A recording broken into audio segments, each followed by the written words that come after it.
talk some rugby. COVID played its trick on us.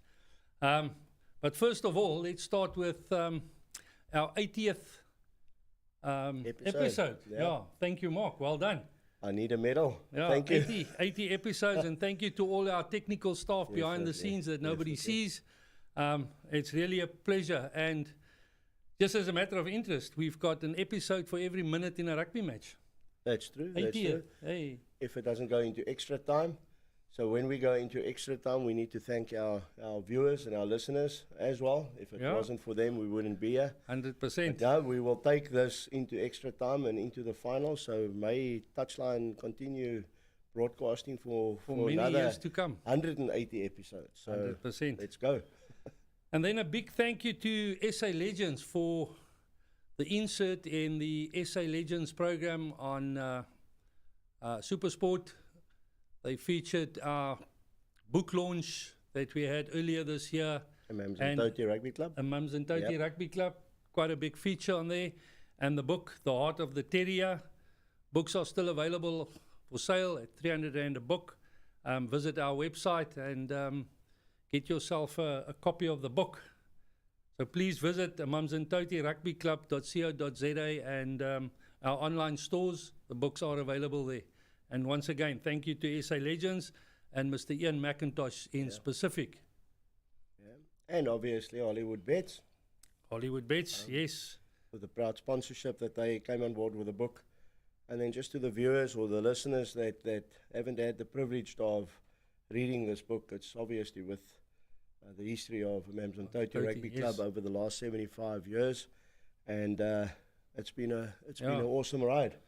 Yes, The Heart of the Terriers, author Mike Greenaway, and published by Kiba Media. Now, Mark, let's move on to Six Nations. We haven't been here for quite a while. It's nearly the next Six Nations. Yeah, it's almost the next Six Nations. We haven't been here, but I would really like to touch on the Six Nations for the simple reason that I think you called it right from day one, where you said the game between France and Ireland will be the decider, and whoever wins that game will probably go on to win the Six Nations, and you were spot on. That was France that beat Ireland in that one, and they went on to win it, and they won the Grand Slam. The big one. First time in 12 years. Yeah. And then, unfortunately, I'm not a betting man, so if I bet on that, maybe I would have made a few euros or dollars. You could have made a bit of money. So, no, just to come back to that, you're 100% right. We called it right off the bat. I think there were a lot of ups and downs, obviously, in that. But France definitely in a class on their own. And well done to them. They have now jumped to second on world rankings, one higher than the All Blacks. One higher than the All Blacks and still one behind South Africa. Excuse me. And we've been clinging to that first place for quite some time. But Look, just on that, sorry, we're fortunate because since winning the World Cup, we've been first. 100%. And then, obviously, our margins were quite high, regardless of whether we played or not. But they've closed that space over the last year or so. Yep. And South Africa have it all to play for. But having said that, that's not what it's about now. It's now preparing for the World Cup, and that's what France is doing. And that's what France is doing. But a game that I wanna touch on is the game between Wales and Italy. Italy actually beating Wales 22-21 in the dying seconds. Yes. And if you just see, well, if you saw, because it's now 2 weeks later. 2 weeks later, yes. I think that was their first game in 36 attempts. Yes. In the Six Nations, which is, I think, 6 years. So well done to them. I mean, they've gone through numerous players, numerous coaches. But we also said in the beginning of the Six Nations, you can see that Italy have turned the page. They've been playing better. There's some games that was very close, and then last one they pulled it off. And having said that, though, Wales obviously felt bad about that. But the Italians have beaten the Box before. Yes, they have. But to me, that was probably the game of the Six Nations, the whole Six Nations, for Italy to go and then beat the then current Six Nations champions. Champions, yep. Were quite a feat. I think it was brilliant, and well done to you. Yeah, no, definitely, and may that continue. May that continue.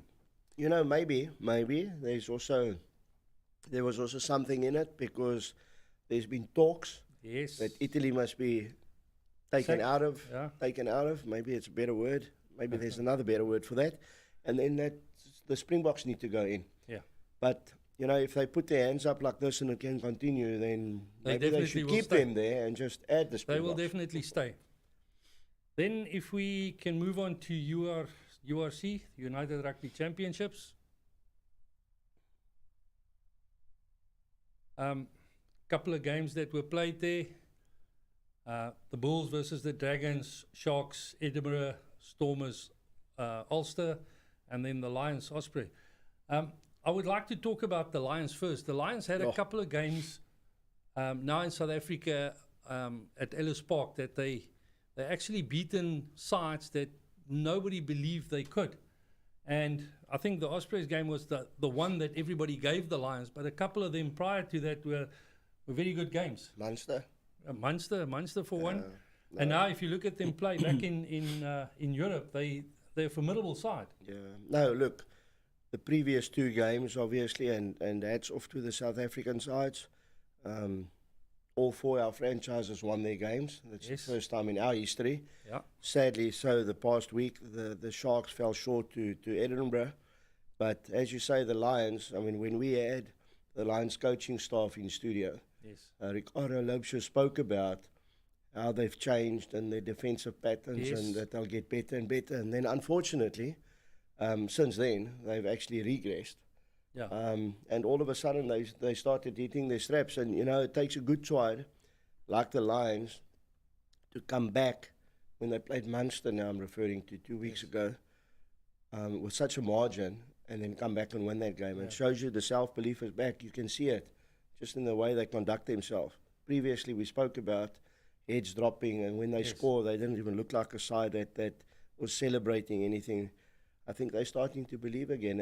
And look, for all the franchises, it would start getting more difficult now because the will Six be. Nations is finished.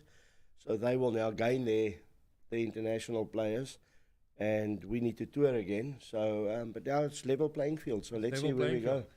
Then let's talk about the Sharks, Edinburgh. Do you think the conditions had anything to do with that? No, I don't. I honestly don't. We've been talking about this for quite a while, where we've said that somewhere there's something amiss. And the reason why we're saying that is because we've got so many Springboks in the side. We just can't put my finger on it because we don't analyse to that extent. And obviously Sean Everett and those guys, they'll know exactly what is going on.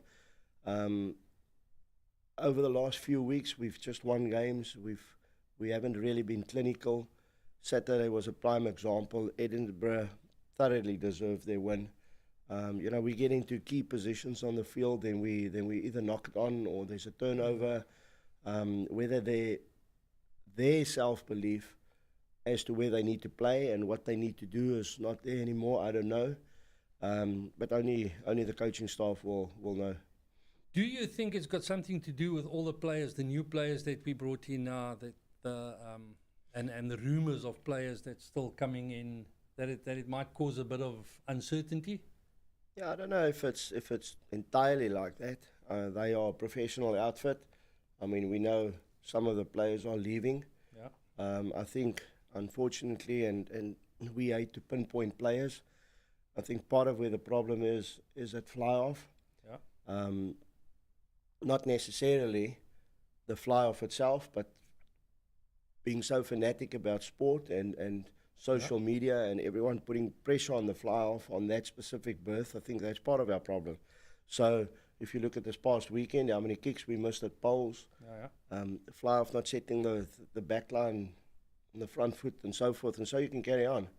But I think Saturday specifically just wasn't our day. There's so many things that we did wrong, different places on the field and where we should have gone. But I hear you, and I think part of our issue could be that the new guys have come in, they haven't gelled as well as they should be doing, and I think you know, if you think how often they practice compared to a club side, for argument's sake, they should gel quicker, and those players are more experienced and they actually play at that level, so it should happen. And but typical South African fanatics, we're not happy with, call it mediocre games or whatever, and what do? We normally compare ourselves to the All Blacks. If you look at now Super Rugby, you look at the intensity and how they execute and what they do, then yet again, like the rest of the world, we question ourselves, but we're winning, and that is part of a formula that is working. We'll just now need to execute, and from a Sharks point of view, they've now dropped 2 spaces on the log, and now it's all to play for. Then the Bulls had a good win against Dragons. Look, I don't always, and I think there's a lot of people that watch rugby and that, obviously URC, I don't think we often agree to how they do whatever they need to do. I'm talking about the Bulls now, obviously, and Jake White, but whatever he's doing is working. And we're saying that for the simple reason, you look at a guy like Morné Steyn, the last 3-4 weeks, he's basically played in every game, maybe not the full 80 minutes, but he's played in every game, whether he's come off the bench and whatever. So they have like a super squad with new blood that they're pushing through the Currie Cup, but some of the URC players are playing there. Cornell, Hendricks, there's lots of rugby, and whether that is the right way to do it, we'll see going forward. But I think it takes its toll on the players, but they're winning and they're getting there slowly but surely. You know, about 4 weeks ago we said they're up for the taking, but I think they've turned that corner and they've got their mix right. There's not many of the provincial sides that actually use that formula. If you look at the Lions, they've definitely got 2 separate squads, and the Lions are battling up until 3 weeks ago. Now the rest of their sides are basically battling where the URC is starting to pick up. So who knows who's right and who's got the right formulas? I don't know. And then Stormers Ulster, that was quite a good game to watch. A good a lot of talk there, obviously. Ulster could have won in the dying minutes of the game. Could have. A big talking point that came up there, I think they took it away from the game, was the 2 number 8s. Yeah. Evan Roos and obviously Thor himself, Dwayne Vermeulen. You know, but and I hear there's a lot of talk about who's the best and who's not the best between the two. We've been fortunate to have Evan Roos in studio before. You know, he's a humble youngster and he just wants to play. But I think he would have taken a lot out of that game. I saw that clip on Facebook, his tackle that he made and drove Dwayne back. And the guy that Dwayne is, you know, get up and go on and well done, and that is what they impart. But the Stormers are definitely on the up. They've played some quality rugby over the last few weeks. Their backline is phenomenal. And to beat Ulster, I mean, Ulster's in the top 3, but to beat Ulster is no mean feat, so well done to them. Definitely no mean feat. And then to go on to Currie Cup rugby, also a couple of good games. The Lions against the Blue Bulls, Natal Sharks versus the Free State Cheetahs, and then Western Province Pumas. If we can go to the Western Province Puma game, I think that's a surprise for everybody. Pumas beating Western Province 37-11. I think that was a big score, and that's the Pumas away from home. So I think the Pumas are getting to a point now where they're actually showing in the Currie Cup what they can do. Look, yet again, and I say this with utmost respect, we know if you play the Pumas away and you play Griquas away, it's always difficult, whether you got all your Springboks back or not. I think it's always difficult in cases like this because we're talking Currie Cup now, so all your first choice players were obviously playing in the URC, whereas the Pumas have their first choice players, so it always makes a difference as to who you're selecting and whatever. Having said that though, Western Province are better than that, and for the Pumas to go to the Cape and to dominate like that, because that's what they did. Well done to Jimmy Stonehouse. I mean, they prepared well for it, and on the day it worked for them, you know. So they made a statement and they went there, and to put 37 points past the Western Province and only allowing them to score 11 points That's big. shows you they're a quality side. So let's hope that can continue. And then it seems like the Currie Cup was the away team This weekend. this weekend or on Wednesday. Yeah. The Lions going down to the Bulls traveling to Ellis Park. The Lions going down there. We just spoke about the Lions that did so well in the URC, and now in the Currie Cup they're battling. Yeah, look, I don't, yet again, it's not for us to say what's wrong. We don't know what the real setup is over there. But are they battling, even with the under-20s? Currie Cup is battling. The URC was battling until 3-4 weeks ago. Hopefully they've got that right. And the mix, and you can't go coaching staff and whatever, it's all professional. They all did do well. Yes. And all of a sudden, this is where they're finding themselves, and ex-players and ex-administrators from the Lions are all asking the questions. Yeah. And we've said this before, who wants to be a coach when things go pear-shaped like that? Who wants to be a coach? And then let's talk about the Natal Sharks versus the Free State Cheetahs. Yeah. We were fortunate enough to watch the game at the stadium, and In the also rain. now I'm going to ask you again. Do you think the weather played any part in that? I don't really think so. I mean, if anything, the weather should have suited the Sharks. Yeah. I mean, Free State come from a dry place, hard fields. They just played well, and they put us under pressure, or the Sharks under pressure, at the Shark Tank, and yet again, you look at the Free State Cheetah side, A side, yes. Sharks Currie Cup B with 1 or 2 extra players. Yeah.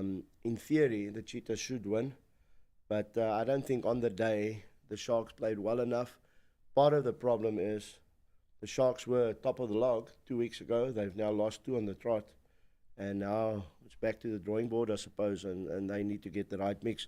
Part of the problem now is you still continue letting your Currie Cup side build and develop and whatever, or you now start releasing some of your URC players.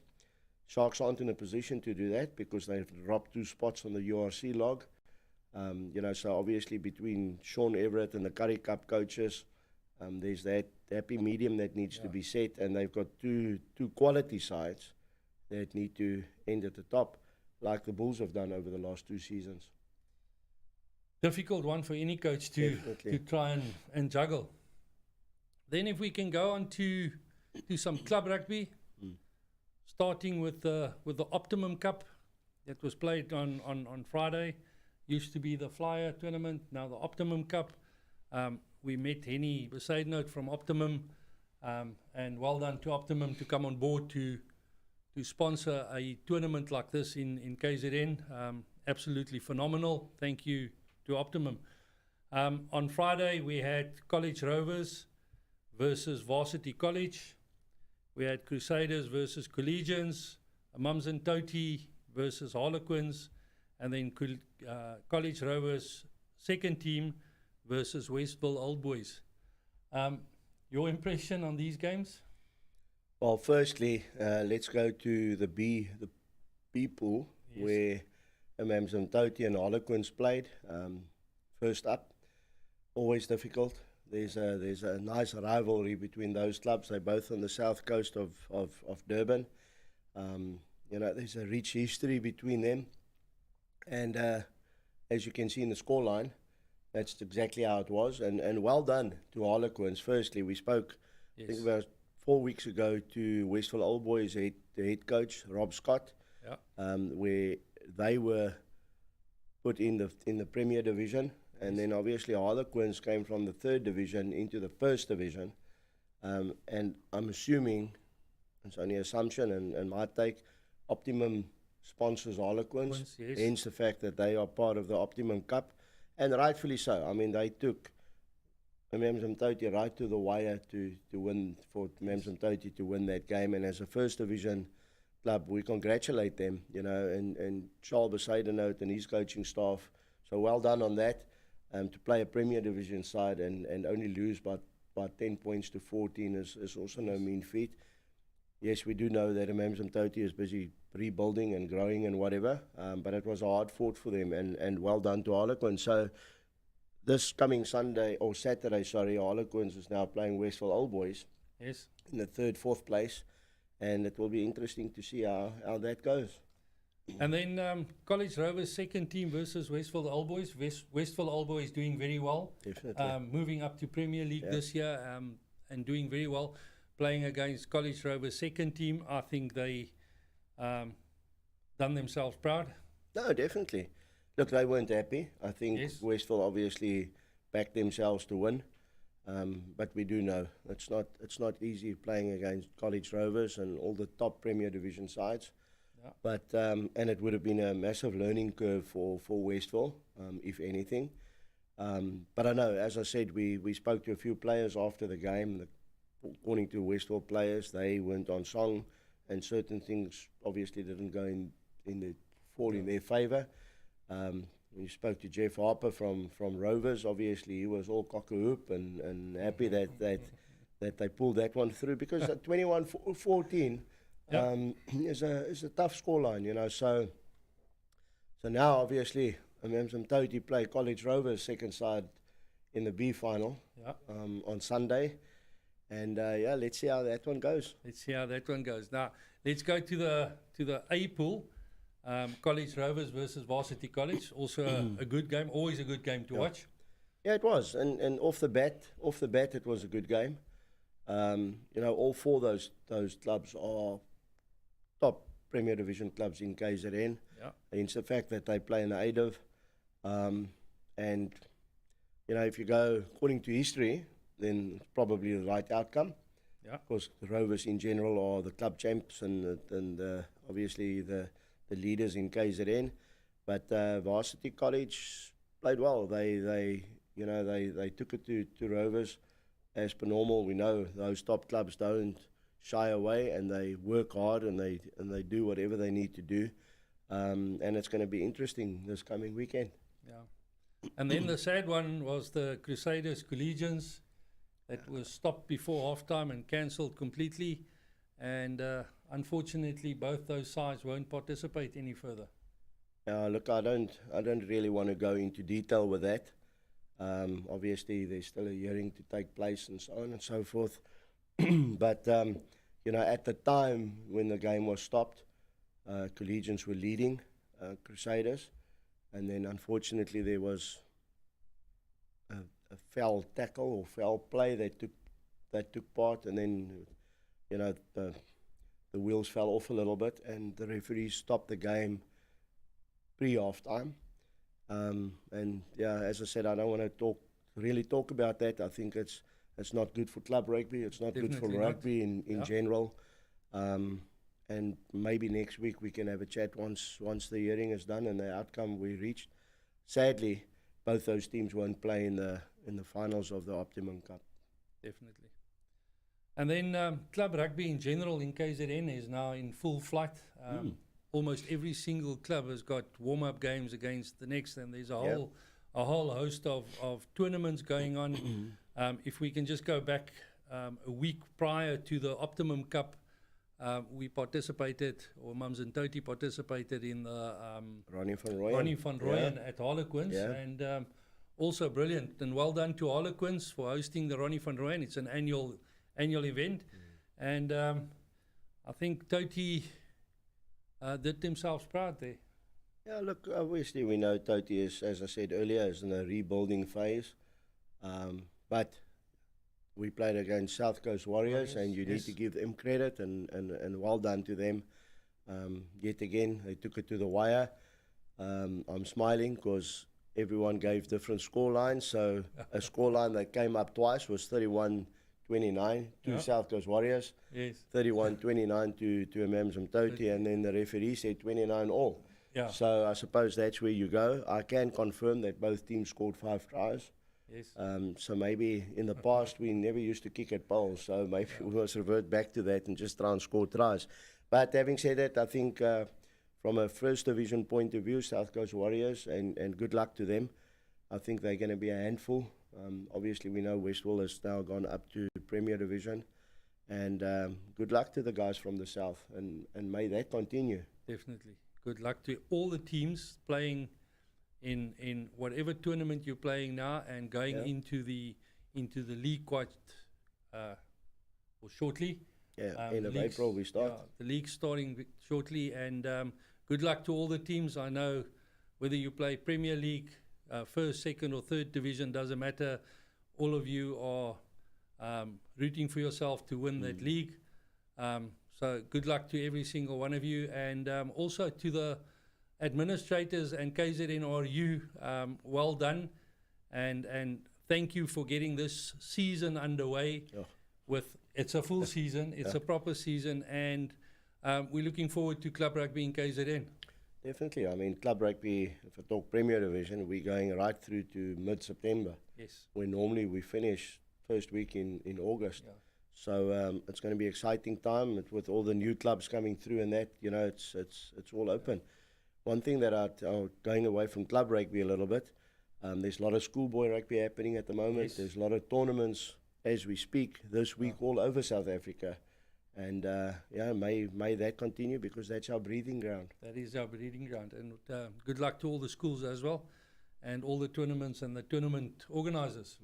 And if I can, very sadly, just send our condolences to Birchley. Yes. Birchley High, they're touring KZN.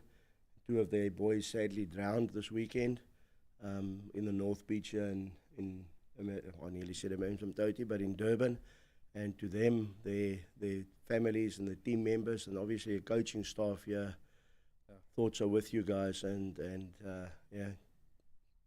it's very sad. Very sad. Yeah, it's always sad to hear. Mark, thank you very much. I really do appreciate. Yeah. Thank you for chatting some rugby again. That's about time. I must say I not necessarily missed you, but I missed talking about rugby. So you can thanks say a you lot. Don't miss me, but that's fine. I can take that one. I always take it on the chin. You know how I dread coming here talking to you. I can't believe. It's always nice chatting rugby. And just to finish off from my side, to the guys, all the guys playing in the Optimum Cup this weekend, yes, regardless of whether you're playing in the finals or not, it's just a privilege to be back on the field, and a privilege to see all these young guys, and even the school boys we were involved in, to see them back participating, and the camaraderie that has been built there. And you know, hopefully COVID will stay away now, and this may continue, and then let us build to hopefully meet France in the World Cup final next year. Yeah, that's a big one. That's a very big one. I think Flox Sillier will take you on that one. He'll say he wants to meet us, because they did say the South Africans and New Zealanders are the Ferraris and the Lamborghinis of the world. Yeah. And you know, France beat all the Six Nations sides now. They beat New Zealand last year, so they're waiting for us. And let me tell you, if I was the Jacques Nienaber and Rassie Erasmus, I'd try and prepare well, because they are a phenomenal side. They are coming for us. Yeah, it's whichever way. It's just nice to be back on the park and to play and watch rugby. Yes, definitely is. Thank you very much, Mark. Thanks, Thank you to our viewers. Thank you for tuning in once again. From myself, Casper Els, and Mark Cameron, have a great rugby week.